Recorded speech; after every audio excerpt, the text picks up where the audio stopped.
Good afternoon. Sorry, we are starting a few minutes late here. Welcome back. Thank you. It's good to be back. It's less good to be back when you arrive back at 2:30 in the morning. But here we are. A couple things at the top, and then happy to take your questions. First, since the earliest days of this administration, we have talked about, but more importantly, implemented, a foreign policy that delivers for the American people. In other words, it's a foreign policy that aims to make life better, easier, safer for American workers, families, and communities. It is rooted in the recognition that foreign, economic, and domestic policy are inextricably linked, and that domestic competitiveness, national security, and a strong middle class are mutually reinforcing. And that was precisely the agenda we executed against over the last few days in Italy and the UK. Just look at the priorities from the trip. First, in Rome, the president cemented progress on the global minimum tax, a major achievement secured through American, and in this case, through presidential leadership that will help stop a global corporate race to the bottom and improve our capacity to make investments in workers and in communities at home. And earlier today, you heard from one of our senior officials offering some more context on the GMT. Second, we took joint steps with Europe to reestablish historical transatlantic trade flows in steel and aluminum, providing a relief to American companies and to American consumers across the board. Additionally, we're laser focused on lowering energy prices and securing our supply chains. On the latter, we worked with our partners to ensure stable, secure global supply chains for critical goods, medicine, and technology that the American people and the American economy depend on. We further advanced the Build Back Better World initiative, the so-called B3W initiative, which promotes a high standard, climate-friendly global infrastructure around the world. B3W indeed helps our partners overseas, but it also helps American firms and American workers compete globally on every aspect of infrastructure, from the physical to the digital to the health realm as well. And of course, in Glasgow, we confronted climate change, an existential challenge, but also the greatest economic opportunity of our time. And you've heard the president make this point repeatedly, including in his remarks yesterday in Glasgow. We can and will create good-paying union jobs and new industries as we address the climate crisis. During COP26, President Biden and Secretary Blinken held productive meetings with leaders from around the globe to step up that global ambition and action in tackling the climate crisis. They demonstrated that the United States is back in the Paris Agreement, back at the table, and back to leading with the power of our example. They demonstrated our commitment to support those from the front lines of the climate crisis. We accelerated our progress through diplomacy in a number of ways. We reached an agreement by more than 100 countries representing 85% of the world's forests to stop deforestation by 2030. We released the U.S. long-term strategy to outline how we'll get to a net zero economy by 2050. We developed the U.S. Methane Emissions Reduction Action Plan, which included new, robust rules that will reduce emissions, that will cut consumer costs, and support job growth. We announced more than 100 governments, including some of the world's biggest emitters, have now joined the Global Methane Pledge. We created partnerships like Net Zero World, the Clean Energy Demand Initiative, and First Movers Coalition to drive innovation and new technology. And we established the President's Emergency Plan for Adaptation and Resilience, or PREPARE, as the acronym goes, to support climate adaptation efforts for more than 500 million people around the world. This must be a whole-of-society effort, not only from nations around the world, but also the private sector, philanthropies, and others who are dedicating themselves to climate action, including climate activists around the world. Action by state, local, and tribal governments paired with societal leadership is what propelled America forward and brought down emissions even as we were faced with the task of reentering the Paris Agreement in the earliest days of this administration, on the first day of this administration. The president underscored that investing in a clean energy future is an enormous opportunity for every country to create good-paying jobs and spur our economic recovery, which is what his framework will do. It will be the largest investment in American history to combat the climate crisis. It will cut emissions by well over 1 gigaton in 2030. It will save consumers money on their energy bills, provide tax credits to install solar panels and weatherize homes, leverage manufacturing credits to ensure U.S. energy is clean and competitive, and accelerate our shift to electric vehicles and school buses. This is about jobs. It's about competitiveness versus complacency, as you heard from the president yesterday from Glasgow. This is about making the world a safer, cleaner, healthier place for children all around the world. It's in the interest of every single nation to act and to make a generational investment in our climate resilience and in our workers and communities. That is precisely what the United States is doing and what we will continue to do. Second, I am pleased to announce the appointment of Ambassador William H. Moser as the Director of the Bureau of Overseas Buildings Operations, or OBO. This appointment underscores the importance placed on the mission and the work of OBO to build and operate secure, sustainable, technologically innovative, and resilient diplomatic platforms that are produced by the best in American architecture, construction, and facility management. Ambassador Moser is a familiar face around OBO as he served as OBO's principal deputy director from 2015 to 2017 and acting director from 2017 to 2018. He's held several senior leadership positions as a member of the Senior Foreign Service, including as ambassador to Moldova and Kazakhstan, and has demonstrated leadership and management skills needed to provide the global platform to advance U.S. policy overseas. We look forward to OBO's achievements and contributions to U.S. diplomacy under his leadership, and we welcome Ambassador Moser to the job. So with that, happy to take your questions. Okay. Thank you, and welcome back. I hope you enjoyed Rome and Glasgow. Without us. With what? Without us. Yeah, without us. Well, Well, I'm sure that was an added bonus. Everyone was welcome. No one was excluded. Let's start with Ethiopia, because we understand that Ambassador Feltman is going to be going there, possibly other places. So if I could kind of combine this with Sudan, because they happen to be next to each other and they're both in his portfolio. What's he going to be doing in Ethiopia? Is he going to Sudan? You just put out this joint statement with the Brits, with the Saudis and the Emiratis. What do you expect out of that, if anything, from the other, mainly the Saudis and the Emiratis, from the others who are on that? And is he going anywhere else?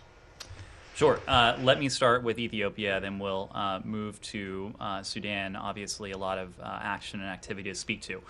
When it comes to Ethiopia, let me make the point that we are gravely concerned by the escalating violence, by the expansion of the fighting that we've seen in northern Ethiopia and in regions throughout the country. We are concerned with the growing risk to the unity and the integrity of the Ethiopian state.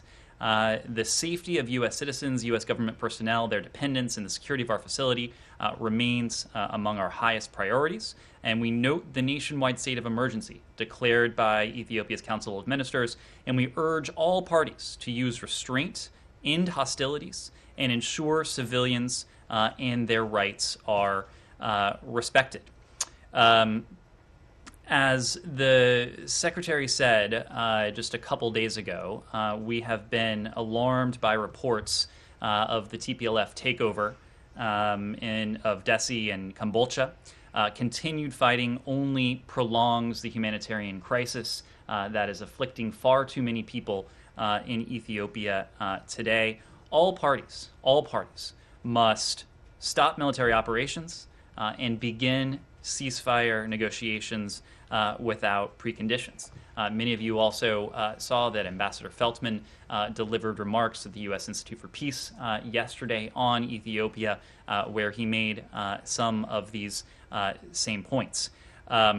We are not only engaged in diplomacy ourselves, but we are working with international partners to address the crisis in Ethiopia, including through action with the UN, the African Union, other relevant partners and bodies as well.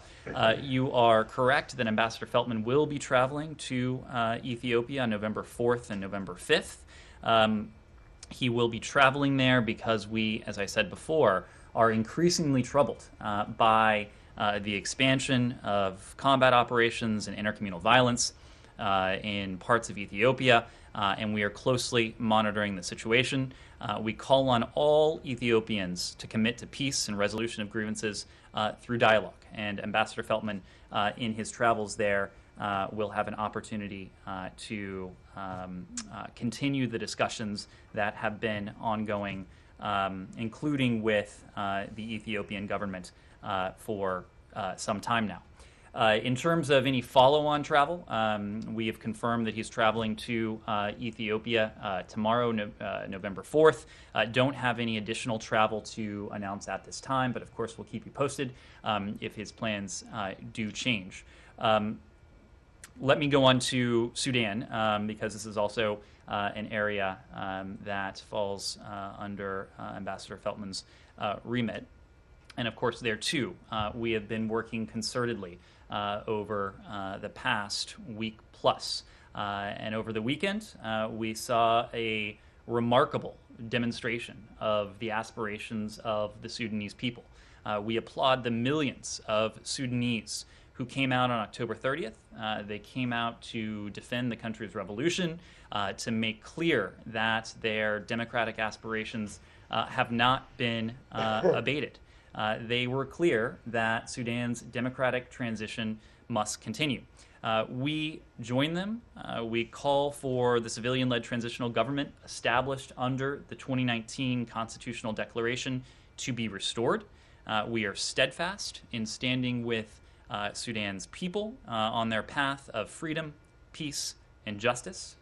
We do regret the loss of life that has occurred in recent days, and we stand in solidarity with the family and friends of those who were killed, those who have been wounded. And we join the Sudanese people in calling for justice and accountability for violations and abuses of human rights. Matt, you referred to a joint statement that came out just a few minutes ago. This was a joint statement by the Quad for Sudan. To translate, that is a grouping of the Kingdom of Saudi Arabia, the United Arab Emirates, the United Kingdom, and the United States.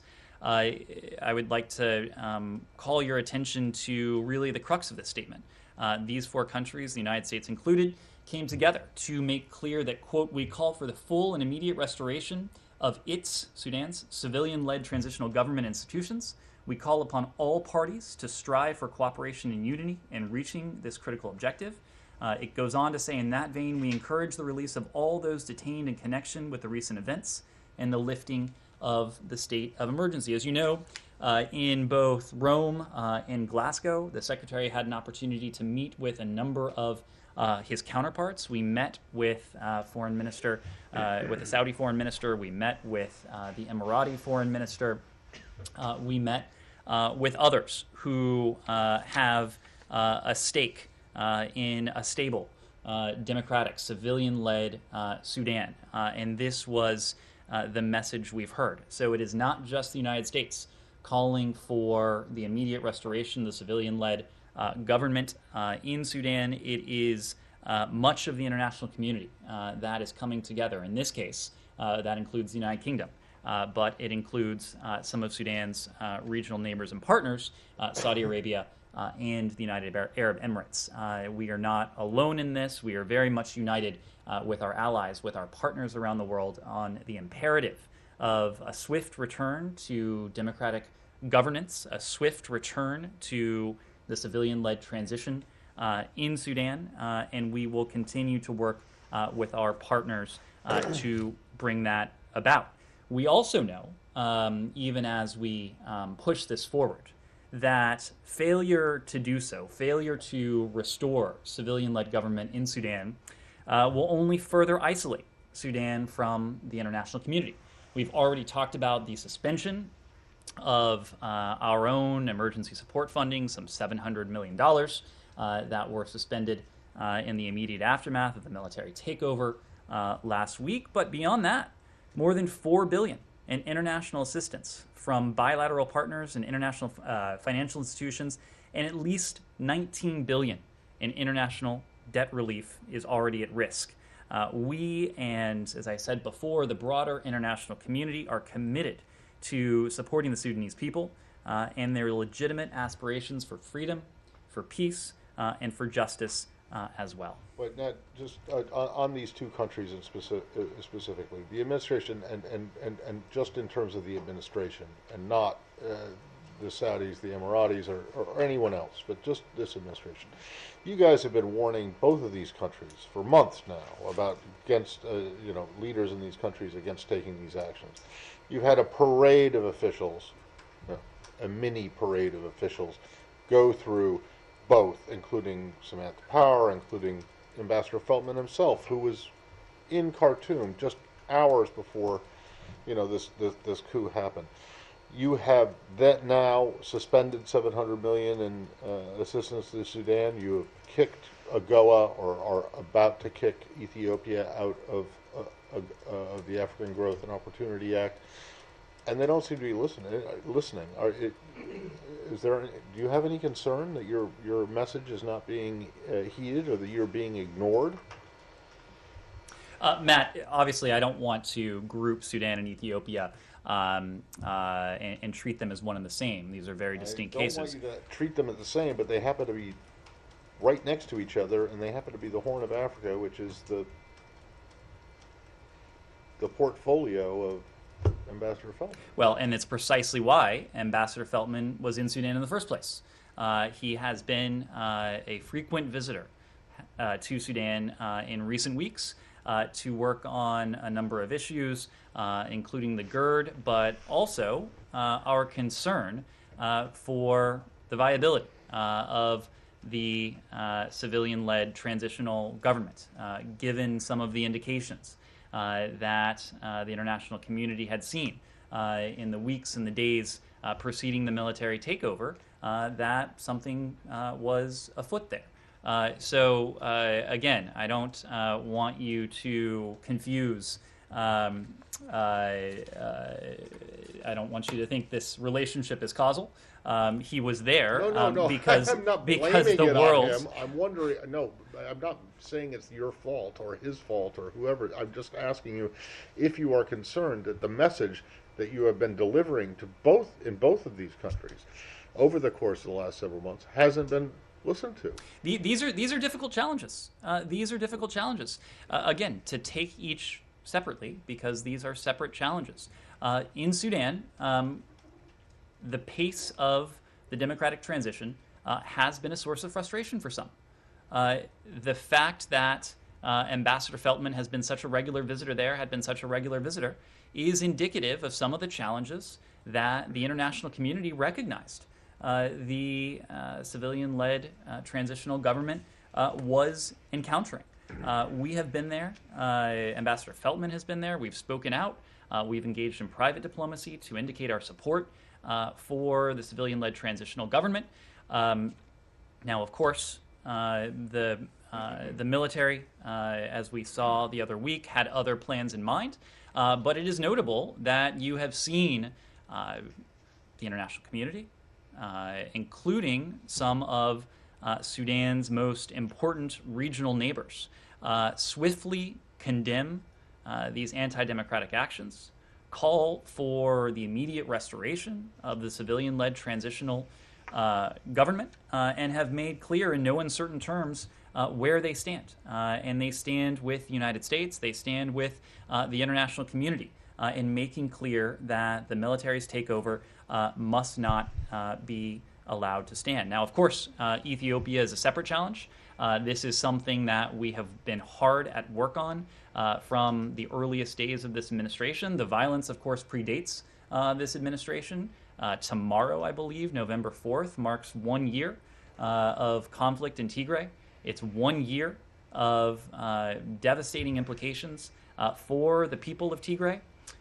In recent months, in recent weeks, we've seen the violence escalate. We've seen the violence spread to other regions. But here, too, we have been working very closely with our partners, including those in the African Union and the UN, to make clear to all of the parties, the Ethiopian government, the TPLF, Eritrea, that these hostilities must come to an end. And the path forward lies in diplomacy. The path forward lies in negotiations that should start immediately and without preconditions to put an end to the violence, but importantly, to ensure that the people of Ethiopia, the people of Tigray, have access to the humanitarian supplies, the humanitarian assistance that they so desperately need. And when it comes to that humanitarian assistance, no country has done more than the United States to provide the people of Ethiopia with these life-saving assistance and supplies.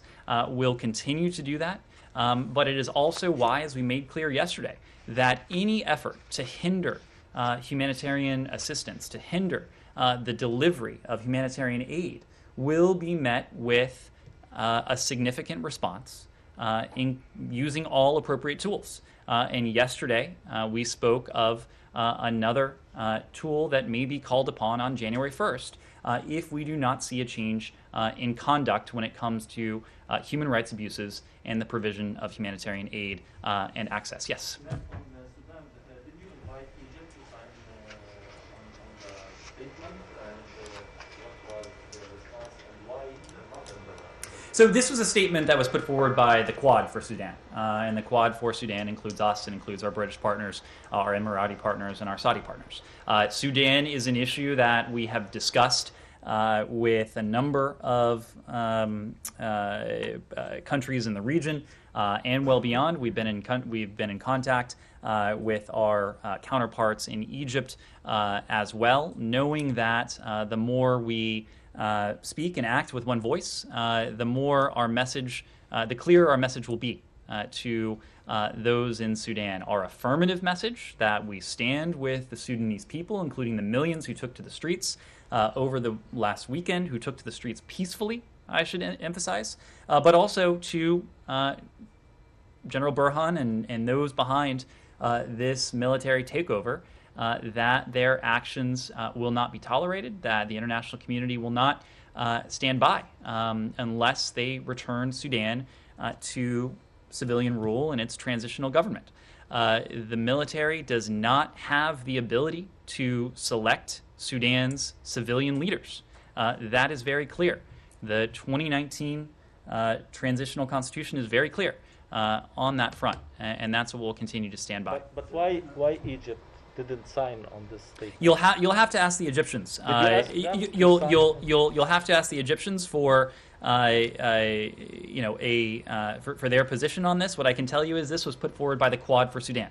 The Quad for Sudan includes us, and includes our British partners, our Emirati partners, and our Saudi partners. There are a number of countries who around the world who are in complete and total agreement with the United States and with these countries, with other countries, that the military's takeover is unacceptable and that it must be immediately reversed. Again, this was a statement by the Quad for Sudan. You have heard other countries speak out. You've heard other countries make that message very clear. But I'm not here to speak for other countries. I'm here to speak for the United States. Yes, Francesca. Has there been any direct engagement from the administration, Ambassador Feldman, or anyone else with the militaries, with General Burhan in the last days? And do you sense that there is some path, some openness to going back to the status quo ante from the military right now? Do you have some openness? Do you see some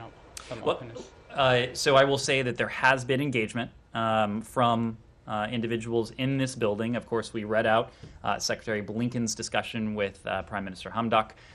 There has been engagement from others in this building to the Sudanese military to make very clear where the United States, where the international community stands. I wouldn't want to characterize those discussions, but we have left no ambiguity whatsoever about what the international community is very clear that needs to happen, and that is a swift restoration of the civilian-led transitional government. We've been very clear about the potential implications and costs if this military takeover is not reversed. We have already taken action to that end in terms of suspending the $700 million in bilateral assistance. And as I said before, there are billions upon billions at stake in terms of debt relief, in terms of financing from international lending institutions if the Sudanese military is unwilling to relent. But this is something that we are working at day in, day out with with Sudanese interlocutors, but also with partners in the region and well beyond. Said. Follow up on Francisco's point. Could you explain to us the Israeli role with the Sudanese? Because there was a delegation that visited with General Burhan, and so on. And today, just now, as a matter of fact, an Israeli website, Walla, claims that you guys have asked Israel to help, in sort of reverse the coup. Have you done that? Are you in touch with the Israelis to basically, convince the Sudanese that they should, backtrack, or Burhan should backtrack? We have been in touch at very senior levels with very senior interlocutors throughout the region and beyond, and that includes with Israel. That includes with Israel. But again, I'm going to leave those diplomatic discussions in diplomatic channels. But we have discussed this with virtually everyone with a stake in democratic, stable, peaceful Sudan. And that is just about everyone in the region and many countries well beyond the region. Simon. I wanted just to drill down specifically on, there's talk of Prime Minister Hamdok being restored to his position. Is that sufficient for the international acceptance that you were kind of talking about? And you mentioned the protesters in Sudan on Saturday. A lot of those people out on the streets, they're, rather than calling for the status quo ante, they're actually saying, these coup leaders have breached the trust of this transition, and the military should fully withdraw from Sudanese politics. Is that a realistic aim? And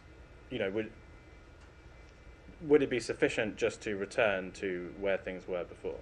What we are calling for, and what you've seen our partners call for, including in the context of the Quad statement that came out today, is a restoration of the 2019 constitutional declaration.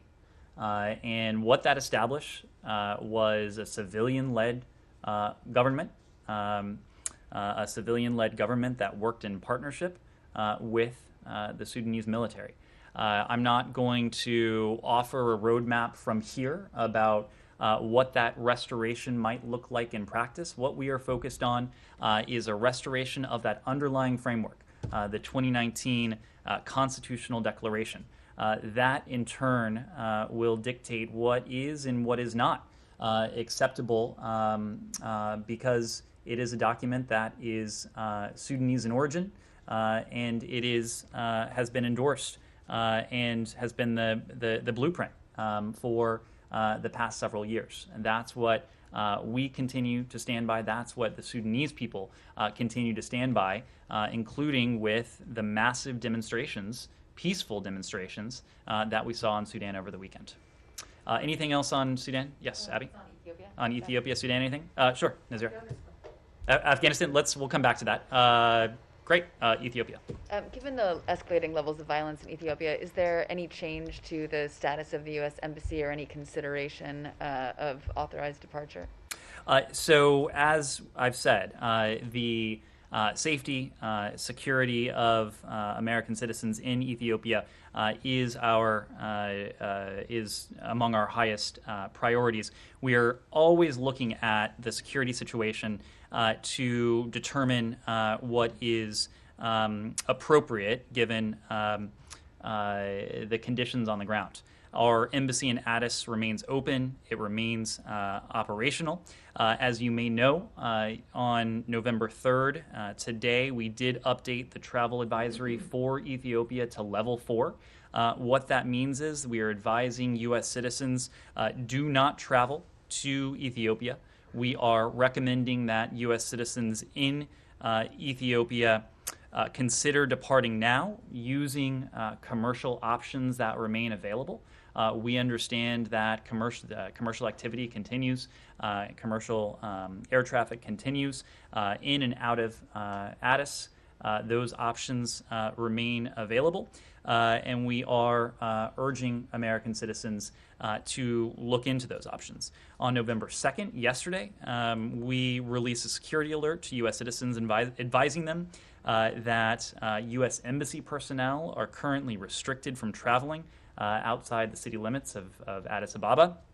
The security alert also strongly suggests that U.S. citizens seriously reconsider travel to Ethiopia, and those who are in Ethiopia consider making preparations to leave. So, of course, the security situation has evolved even over the past 24 hours, and today we did issue that level 4 travel advisory urging Americans to depart the country now using commercial options.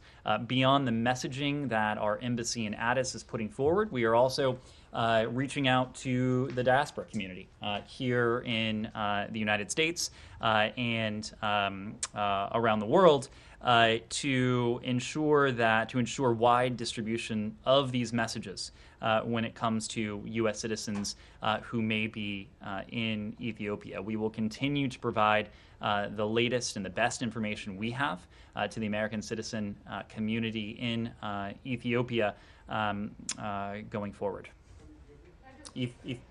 Sure, Ethiopia? Wait, hold on a second. Didn't you guys go to authorized departure for families and non-essential and non-emergency personnel last week? Like on Wednesday? We'll double check, but obviously we do make these public. I don't believe that's out there, but we did issue a level 4 travel advisory today. Yes, I want to just ask. You mentioned the United Nations and African Union. What do you think they could do to help the crisis in Ethiopia? Would the U.S. support a Security Council meeting on Ethiopia, or is the U.S. supporting one? And or what can neighboring countries do? You mentioned Eritrea.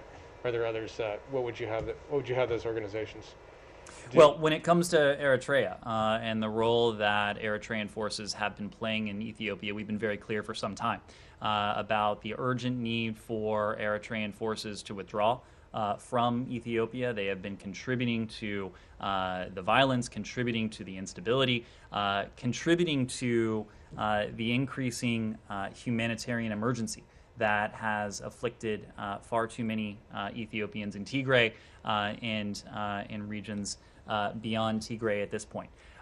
We have, when it comes to Ethiopia more broadly, we've been working in lockstep with the African Union well before the recent violence escalated. The African Union has an important role to play in this. The United Nations has an important role to play in this. When we were in New York City for the UN General Assembly in September, there were a number of discussions on the increasing threats to peace and stability and security in Ethiopia. And again, we're exploring all options that may be appropriate given the actions, given the inaction of the various parties in Ethiopia. Above all, we are calling on the Ethiopian government. We are calling on the TPLF. We are calling on Eritrean forces to withdraw. We are calling on all parties to engage in dialogue, to use restraint, to end hostilities, and to ensure civilians and their rights are protected. We have a number of tools at our disposal, both positive and negative incentives for various parties. We put some of those on the table. We've utilized some of those, and we will continue to calibrate our response based on what we see, based on what we don't see in the days and the weeks going forward. Iran, anything else on Ethiopia? Iran? Iran just announced that the negotiations in Vienna will resume on November 29. Can you confirm that you will be there, not directly but indirectly, to be part of those negotiations? Well, we understand that the European External Action Service, of course, has been coordinating with the Iranians on their stated intent to resume negotiations before the end of this month. This appears to have just taken place But we do welcome the EU's announcement that they have coordinated with all participants and that talks on a mutual return to compliance with the JCPOA will resume for a 7th round on Monday, November 29th. Special Envoy Malley will again lead U.S. participation in these talks.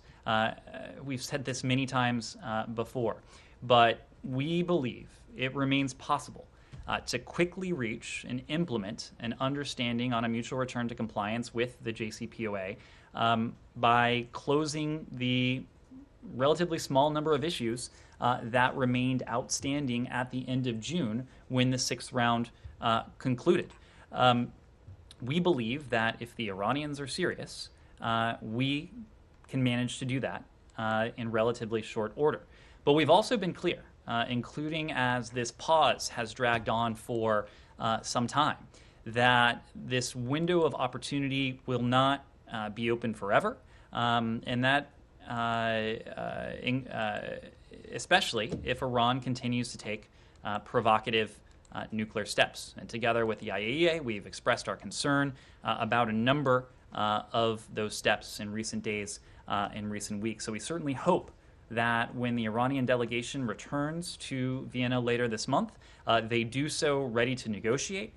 They do so ready to negotiate quickly and in good faith as well. Saeed. The Palestinian issue? Sure. Okay, very quickly, Ned, there's been a letter signed by 200 members of, Republican members of Congress. There's a great deal of push around town from pressure groups and so on for you guys not to go through with the reopening of the consulate. Can you put this issue to rest and state the American commitment or the State Department's commitment to reopening the Jerusalem consulate?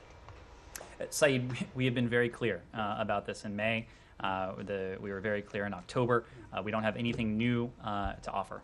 So the consulate will reopen at one point. We've been very clear about our intentions. You've heard this from the Secretary on a number of times now. A couple more issues. There's also been a report by the United Nations that says that home demolitions, Palestinian home demolitions by the Israeli occupation forces increased by 21%. Do you have any comment on that? We've also been clear on this issue. Right. We believe it is critical for the parties to refrain from unilateral action that exacerbate tensions and that undercut efforts to advance a negotiated two-state solution. That certainly includes home demolitions. Mm-hmm. And lastly, your favorite topic, settlements. I know that you guys gave a very strong statement and so on. But then the Israelis, they come around, and in fact, the Prime Minister's office claimed that you are not going to do anything. You're not going to pressure Israel to, you will, that will be the extent of it.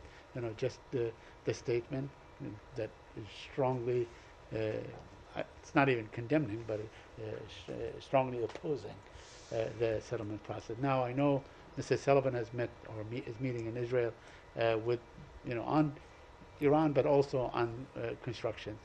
Can you update us on the latest or your latest position on this? Well, we have stated our position on this in recent days. Our position has not changed.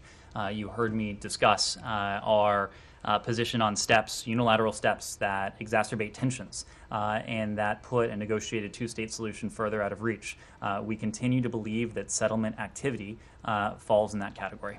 Hold on, can we just, last week, there was I realize you weren't here, but there was a delegation, or at least one guy from Israel who came to explain or to give you further explanation about the designations of the 6 Palestinian NGOs as terrorist organizations. Other than saying that you met with him and you received his information, can you say if you've gone over it and what you make of the information that he presented and whether you agree with the designations?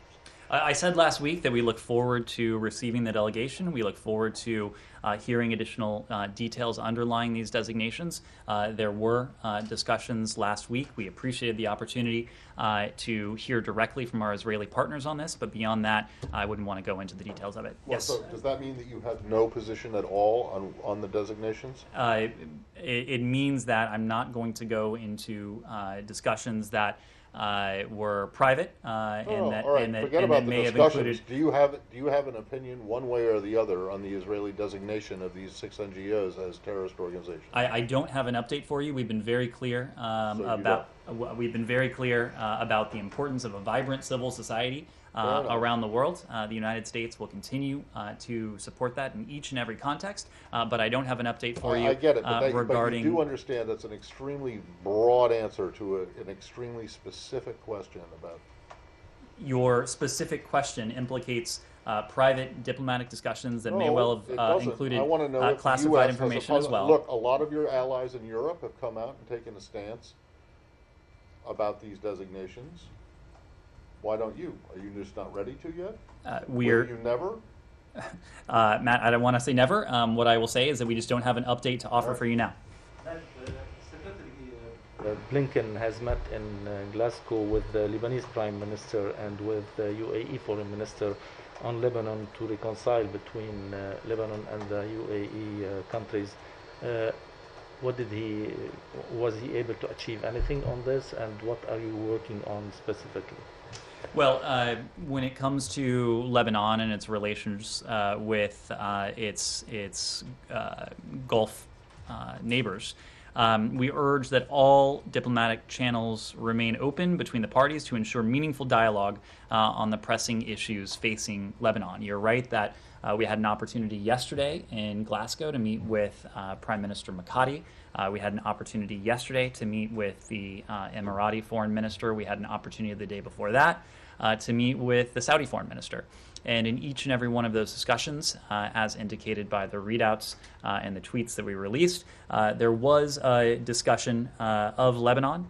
And the crux of that discussion was the challenges, the significant challenges, including the economic challenges and hardships that Lebanon faces. And the United States continues to work with our partners, including our Saudi partners, our Emirati partners in this case, our French partners, who have also played a significant role here, and in close coordination with Prime Minister Makati and the Lebanese government to see to it that we can do all we can to support the Lebanese people, to support their humanitarian needs and their growing humanitarian needs in light of the economic challenges that Lebanon faces. So again, we'd refer you to to our Gulf partners to explain and to speak to their positions. But our position is that diplomatic channels should remain open if we are to seek to improve the humanitarian conditions of the Lebanese people, seek to improve the economic and broader challenges that Lebanon faces today. Just a quick follow-up to this. You know how this crisis exploded. There was basically a statement by the Minister of Information before he became minister, where he says that the war in Yemen was nihilistic or futile, something like that, and the Houthis were defending themselves. Do you agree or disagree with the premise of his statement? Do you call for his resignation? And do you feel that this was blown way out of proportion, for instance? We aren't going to offer a position on his employment. What I can say is that the notion that the Houthis have been anything but a destabilizing force, and a force that has inflicted additional hardship on the people of Yemen, that is not an idea that we recognize. We have been very clear in condemning the Houthis' assault, including their ongoing assault on Marib, other parts of Yemen as well. The Houthis, despite their claims to the contrary, have been a primary cause of the hardship that the people of Yemen face today. There have been credible proposals put on the table, proposals that the Republic of Yemen government, proposals that Saudi authorities have also been behind, that on which the Houthis have so far been unwilling to engage. So I will leave it to the Lebanese government to speak to the the status of any ministers that may or may not be within the coalition. But when it comes to Houthi activity, when it comes to Houthi conduct, we've been very clear about where the United States stands. Kylie. Do you call for his resignation, or do you support his resignation to solve the problem? We believe that diplomatic relations, the channels of communication between Lebanon and its partners should remain open. We support steps that help advance that. Kylie. I just want to go back to Iran. Sorry to return to something we were discussed, but we're just processing this news. So I'm just wondering, when these talks resume at the end of November, is it the U.S. understanding that they're going to resume where they left off, or that you guys are going to have to go back to ground zero given there's new Iranian leadership? We've been very clear that the talks, if they are to succeed, if we are to close the remaining areas of disagreement, they should start precisely where the sixth round of talks left off. As you alluded to yourself, this announcement is just emanating today, so we're not in a position to offer too much beyond that. But we have been unambiguous when it comes to our position that there was tremendous progress achieved in rounds 1 through 6 of these talks in Vienna. It would be neither productive nor wise to take up from any other position from where we left off in June at the conclusion of the sixth round. And just one more question on that. So I know you guys have said there's no exact timeline for when parties can no longer return to the deal or it'll be useless. But Rob Malley said, I think earlier or last month, that there's no chronological clock, it's a technological clock at some time. So how far do the Iranians have to go technically for the deal to no longer be useful in the eyes of the U.S.? What we don't want to do is to provide the Iranians or anyone else with a blueprint as to how they may push the envelope. We've been quite clear. Rob Malley has made this quite clear. Secretary Blinken has made this clear. The President has made this clear. We still believe there is a window in which we can achieve a mutual return to compliance with the Joint Comprehensive Plan of Action. We still believe that's viable. We still believe that is in our national interest, precisely because it would once again impose permanent and verifiable limits on Iran's nuclear program, and it would foreclose Iran's ability to ever acquire a nuclear weapon. But we've also made the point that at some point, the advancements Iran has made, the know-how that Iran has garnered throughout this process will make a return to the JCPOA as it was written and finalized in 2015 and implemented in 2016, not worth it as a proposition for the United States and our partners. We are not there yet. Rob has made the point, as you pointed out, that these are assessments based on our understanding of a number of factors. Our understanding of what the Iranians have been doing in the interim, our understanding of what the so-called breakout time may be, that is to say, the time it would take Iran to produce the fissile material needed for a nuclear weapon if they chose to pursue one. We are continuing with our partners in the P5+1, with our allies and partners in the Middle East and beyond, to compare notes on Iran's status, on Iran's progress, and we will make a determination based on what is in our national interests and what's in the national security interests of our allies and partners. And this meeting is going to happen just 4 or 5 days after the Board of Governors, the BOG meeting at the IAEA. There had been a push ahead of today's announcement to get the Board of the Governors to actually censure Iran or to bring a resolution of, if not condemnation, of pretty much extreme disapproval for their activities that have been going on outside of the deal and in violation of other commitments that they've made to the IAEA. Is that something you guys are prepared to forego now? Will you seek to censure them at the Board of Governors before the indirect talks begin in Vienna?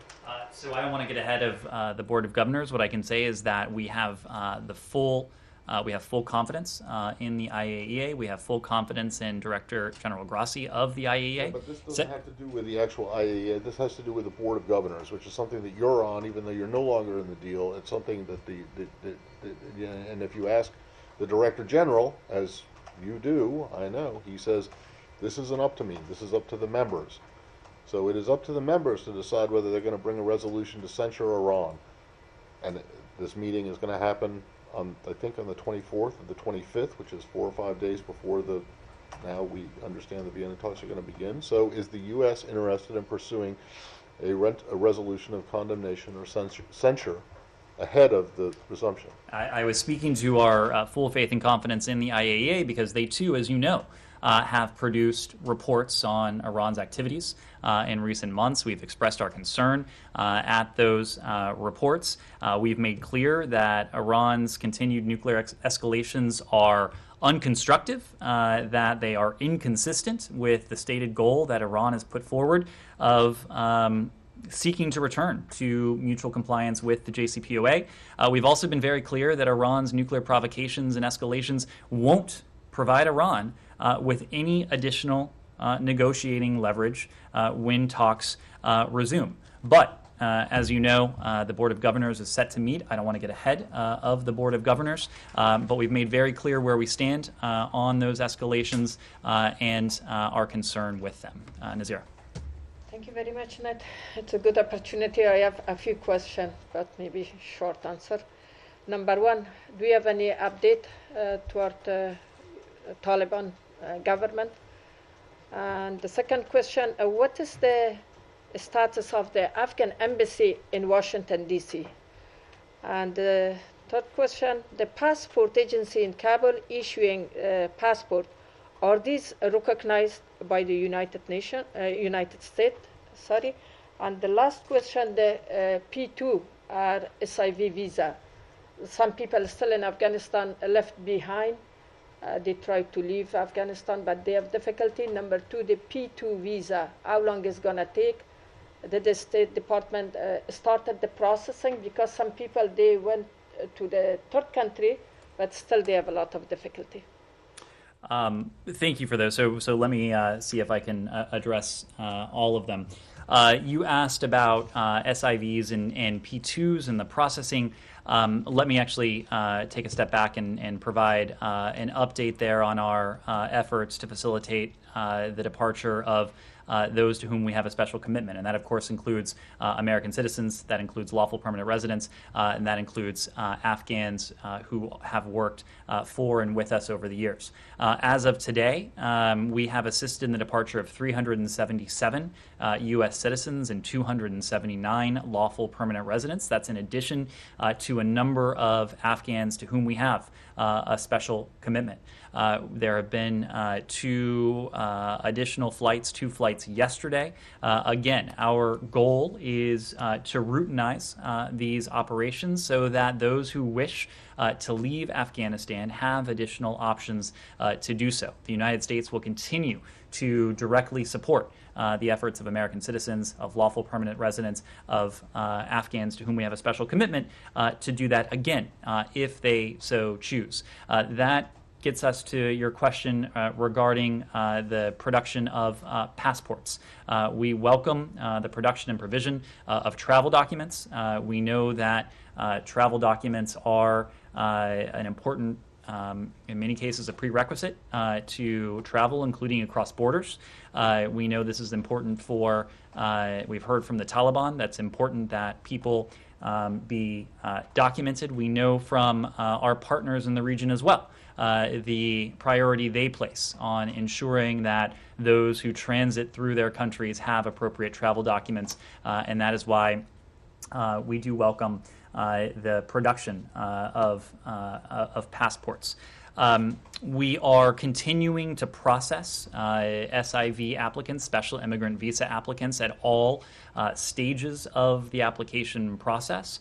When it comes to SIV holders, those who have completed the process.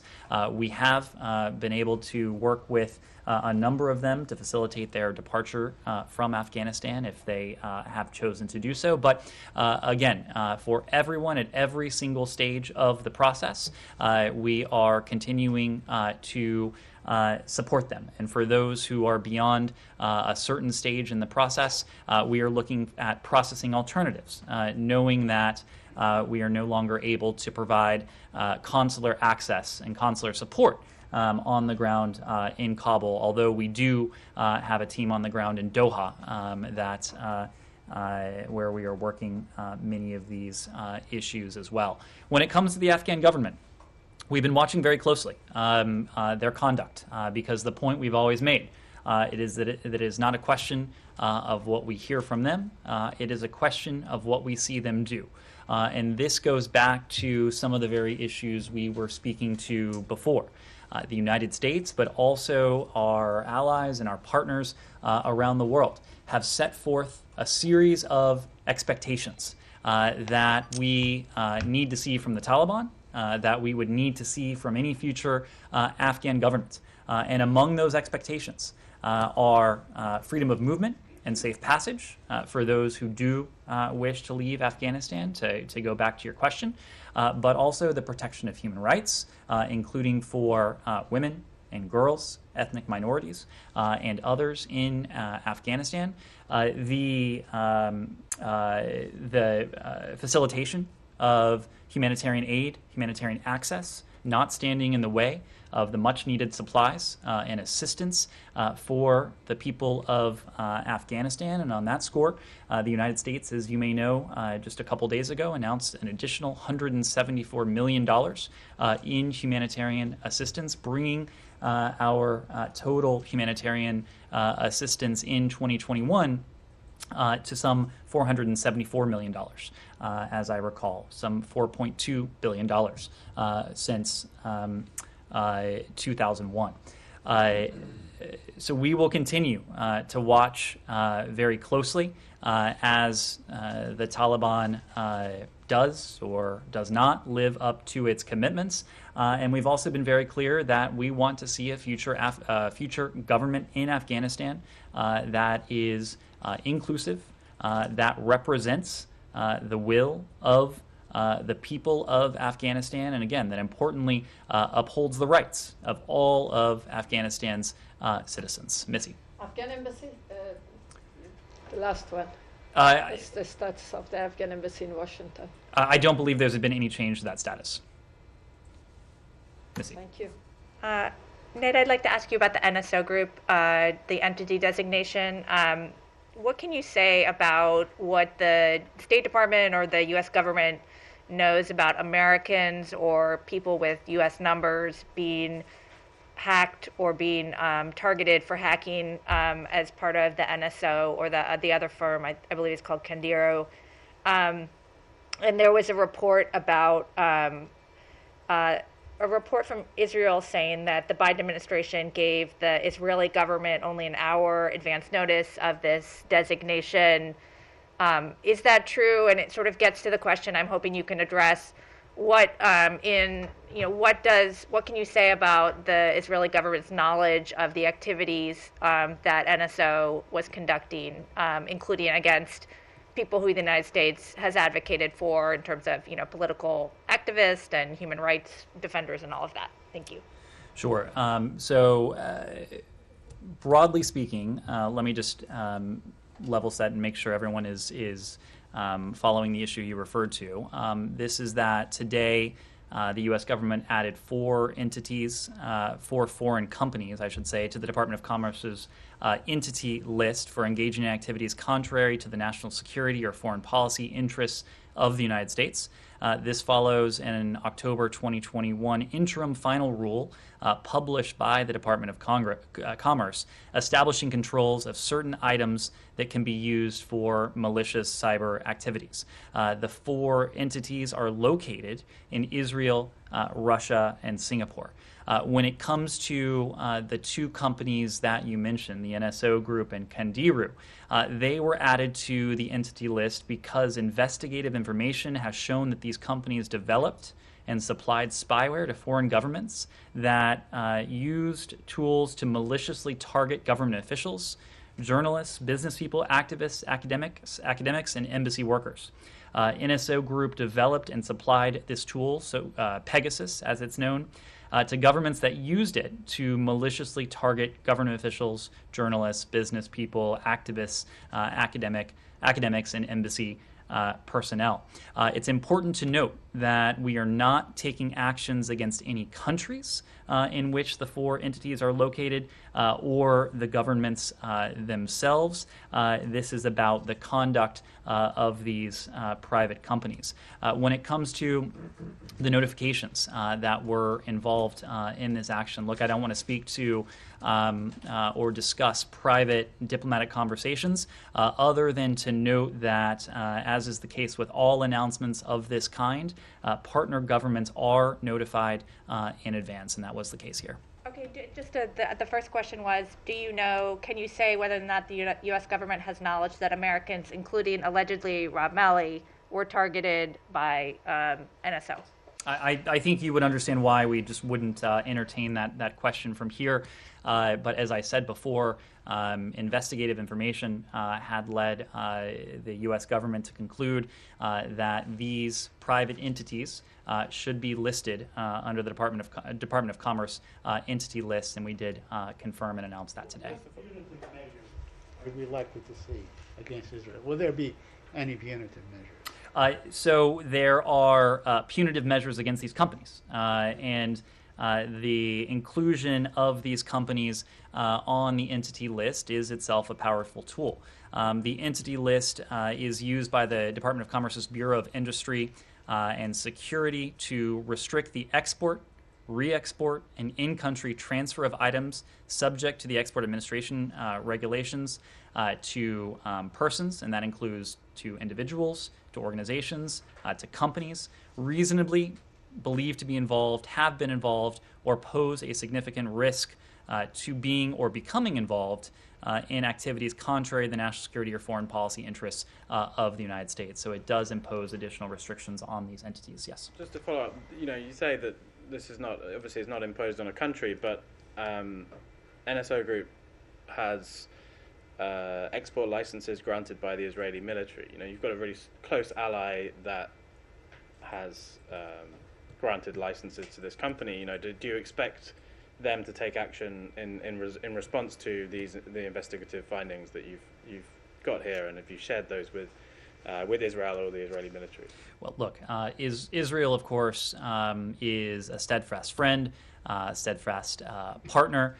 In that vein, we have raised this conduct of these companies with the government of Israel, and we look forward to further discussions with the government of Israel about ensuring that these companies' products are not used to target human rights defenders, journalists, and others who should be protected. If you ask Russia to take action against entities in their country that are carrying out ransomware and cyber attacks on the U.S., why wouldn't you ask Israel to do the same thing? Well, I think in this case you're referring to criminals, private criminal actors in Russia. And we've been very clear that every responsible country has an obligation to take action against criminals operating within their territory. In this case, we are talking about conduct of private companies that we see as contrary to our national security interests. We have had conversations with our Israeli partners about the conduct of the NSO Group. We will continue to have those conversations in private to make clear our concerns. Yes? Press from Brazil.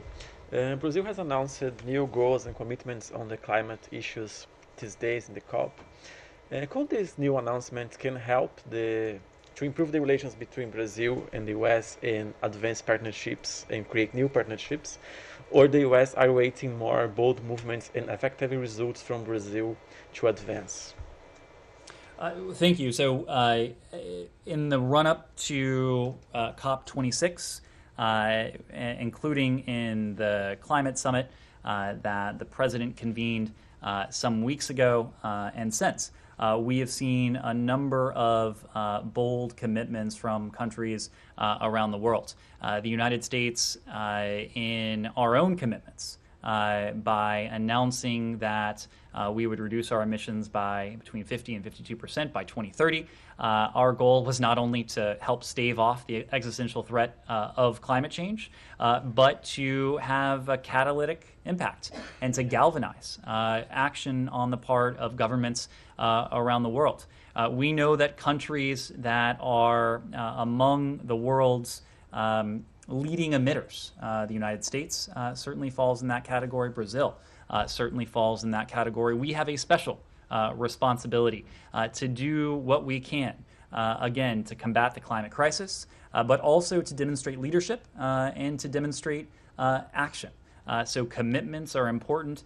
Follow through is also important. I suspect that as COP26 continues for the next week and a half or so, we will hear additional commitments from countries around the world, knowing that this is what the president has called the decisive decade.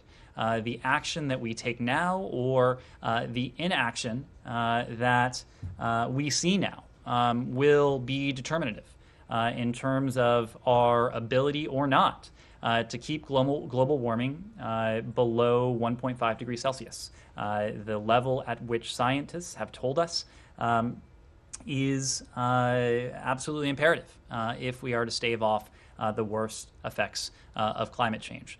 So we welcome announcements from countries around the world. We continue to urge our partners to raise their climate ambition. Knowing that only by doing so will we be able to make good on the commitments that were put forward in Paris some years ago now, but even more importantly, to stave off the worst effects of climate change, knowing that this is the decisive decade. Sure. Thank you. Mr. Blinken mentioned that President Ghani has been agreed with him to hand over the power to the Taliban government without fight. But when Ghani escapes, everything got changed. If it was agreed before that Taliban come to the power, then what is the difference? I don't know, you got my... I do. So this is something that we have spoken to. Secretary Blinken has spoken to this. Our former special representative for Afghanistan, Zalmay Khalilzad, has also spoken to this. But in the days prior to the collapse of the Afghan government that was precipitated by President Ghani's decision to flee the country, we were engaged in intense diplomacy with our Afghan partners, with the Ghani government, but also with the Taliban, on a means by which to stave off what we feared could be massive violence if the Taliban's military offensive continued. And so there were discussions, and there was a framework in place that we believe could have transitioned power to a government that included the Taliban, but was also inclusive and representative of the Afghan people. To us, that would have been a means by which to protect some of the important gains over the past 20 years, including for Afghanistan's people, its women, its minorities, while staving off the potential for violence. Now, of course, with the fall of the Afghan government, with the steady advances of the Taliban, that diplomacy, those discussions became for naught. But again, our emphasis on seeing to it that any future Afghan government respects the rights of its people, is representative of the will of its people. Our emphasis on that has not abated at all. It continues to be a guiding principle for our engagement with the Taliban. It continues to be a guiding principle in our discussions with allies and partners. And you've heard that same message put forward from our allies and partners to the Taliban as well. We'll take a final quick question. Officials have reportedly say Turkey brought the S-400 missile batteries to Incirlik Air Base. where the U.S. and NATO forces are. Can you confirm that, and what's your comment on it? I'm sorry, I didn't hear the first part of your question. That Turkey Brought the S-400 missile system to the. Got it. Look, we have been quite clear on our position regarding the S-400 in Turkey.